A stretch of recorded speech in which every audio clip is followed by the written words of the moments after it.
बिस्मिल्लाहिर्रहमानिर्रहीम। अस्सलामुअलैकुम। आज की इस वीडियो में हम आपको बताएंगे क्या ज़मीन को ठेके पर देना जायज़ है और इसके बारे में हुज़ूर पाक सल्लल्लाहु अलैहि वसल्लम ने क्या फरमाया।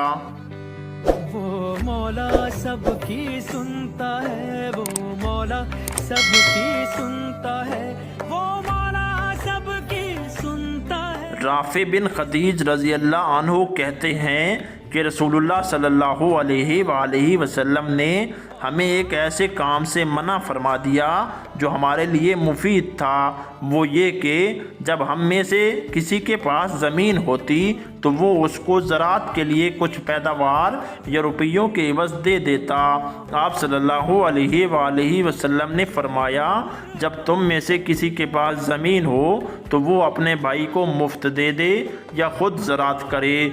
जामे तिरमिज़ी हदीस नंबर 1384 है। नेकी की बात आगे फैलाना सदका जारिया है। सवाब की नीयत से इस वीडियो को अपने दोस्तों के साथ ज़रूर शेयर करें। हो सकता है आपके शेयर करने से ये बात किसी के दिल में उतर जाए और मुझे दुआओं में याद रखें। शुक्रिया। अल्लाह हाफिज़। वो मौला सबकी सुनता है।